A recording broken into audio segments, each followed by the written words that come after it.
And I say that, and fans don't always believe it. Sports is more about you yourself and what you do than the other people. I mean, the other people affect it, but you have to control what you can control. It's how you go about your business from day to day and your prepper. Am I disciplined to stay the same way? Do I do the same things? Can I stay in the same routine? Can I mentally train myself to create habits to be able to perform under pressure? Because I'm a firm believer in this. Athletics, it's not entertainment, it's competition. And competition, when it gets good, it comes down to three. It comes down to the word pressure. And how you can function under pressure is how the habits which you've created going into that.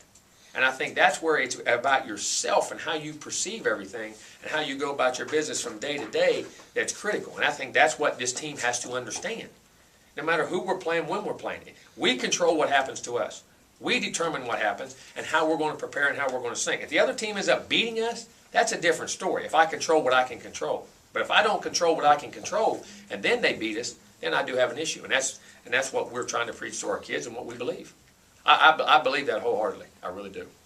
In that instance, in that sense, I assume this is a really good test, maturity-wise. They know what's looming. We all know what's looming 2 weeks from now, and they all saw the score of what this team did Saturday. So it's a good. It's a good.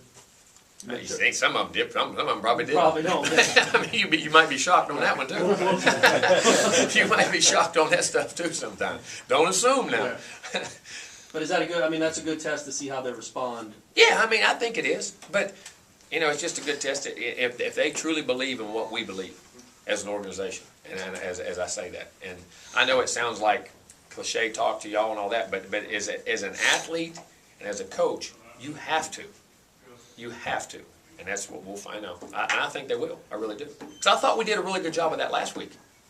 You know what I mean? Even everybody says the opener and all that. I think we really focused, and we knew ULM. I knew ULM would be a good, solid football team. I really did. And I thought they played extremely hard and were coached really well. Really what do you tell the kids this week? I mean, they read the papers, and they're same not going to thing. believe that stuff, for starters, are they? What you're going to tell them, they're a really good football team. I'm going to tell them they're a football. You respect people. Here's what we do in life, and I honestly believe this. We like to joke and clown, and we disrespect people. Nobody ever wants to be disrespected. Isn't that the first thing kids tell you when you get on? You yell at them, or if you get by your ball. And I'm the same with whoever. Hey, we may agree to this, but you respect me as a person. Okay? Well, how do you give respect to somebody? By preparing and giving them your best, by giving them your A game, and not joking and clowning or doing anything in that respect. You have to bring your A game. You have to do it every week, and you respect your opponents by preparing your best and playing your best. And that's how you do it. So Coach, you had a lot of empty seats on Saturday up in the corners of the end zone. How disappointing was that to you and the team? Well, I mean, again, control what I can control. We have to play well.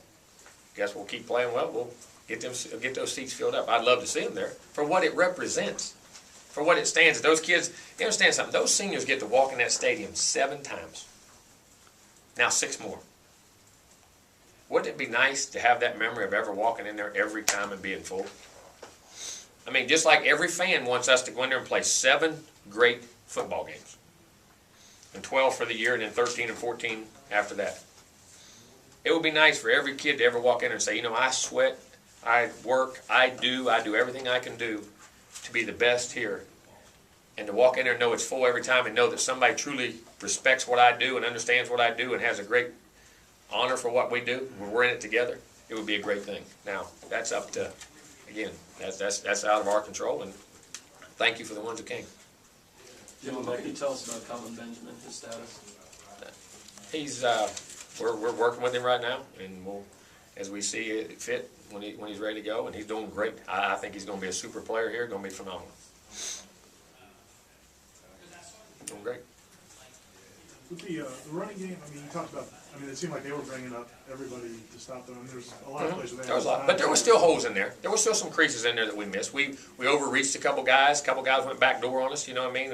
And they were jump around. I mean, they were scheming, not taking, their scheme was based on blitzing and jumping and scheming and caught you off guard a couple times and how you did some things. And as far as getting a hat on a hat, and a couple of those runs, I'm telling you, they're inches from hit now like Devontae's was. There's a run Chris Thompson made, about an 8-yard run on the side. That we get a great cut. If he gets just a little seam, which I think he normally gets, he could have popped down there for about 70. But just a hair off, and they did it. And we just got to continue the timing and rhythm and keep staying with it. But we're going to run the football and have balance. How much, it seemed like the communication, it just seems like this team is a lot smarter than maybe, it just seems like everybody's on the same page more than maybe in.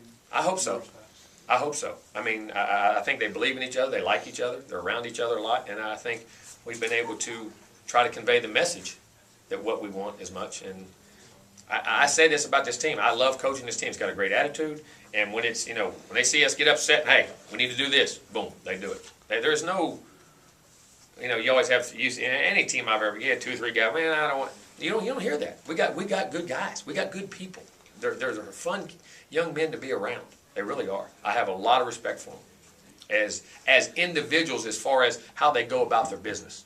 I've been on great teams that would work and pick and choose when they did things, and sometimes you didn't always respect how they went about their business, but they got it done, and that's the bottom. And in the end, it's the bottom line. But these guys are going to be successful people in life. I'm telling you, because they're good people about how they conduct themselves and represent themselves.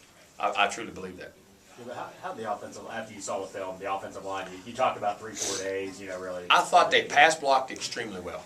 I thought we did. I mean, we had a few little things here and there. You're going to get some prep with all those blitzes, picked up blitzes, made calls, adjustments, did that. Run blocking it's things that we created from their look. We looked into things too much, would anticipate trying to over lead a guy or run a guy. One time on the goal line, we had a zone call on, and one of the guys took stretch steps. So it let the penetration to get up inside. I mean, you're talking about that much difference, but allowed the penetration. You know what I mean? And a couple things that just technique-wise, but it's not as far off as you thought. When you go in there and you say nothing's ever as good as it seems, nothing's ever as bad as it seems, it's not that far off and not anything that we can't get corrected, and we will. Was there any signs of them not working together that much? No, I don't think it was as much as just, ULM did a good job on a couple things, and we overreached, and this technique, I don't think it had anything to do with their continuity, more with this technique at times.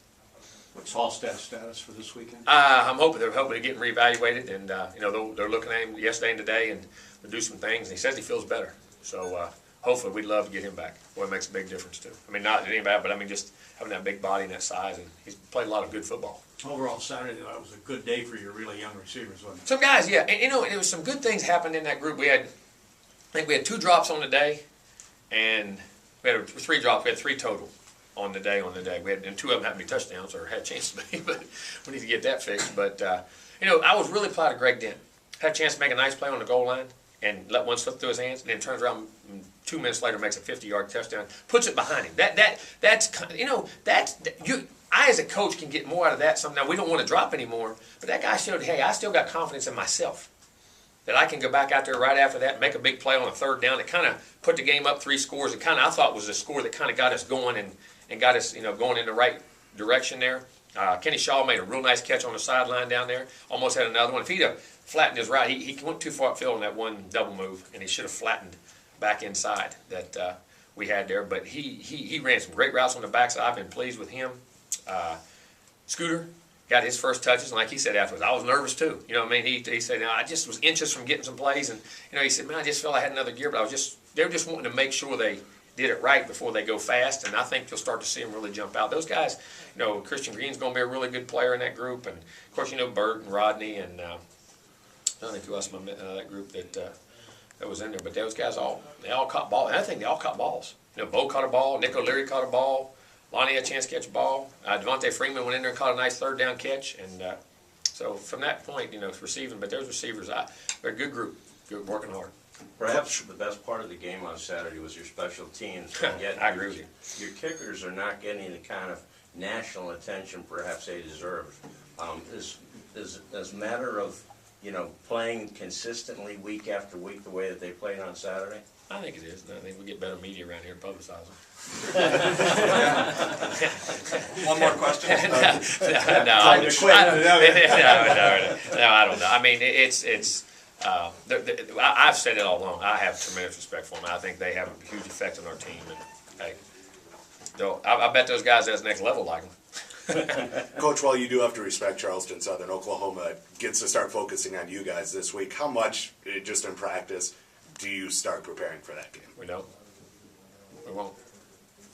No, how we do it, we'll be preparing for Charleston Southern.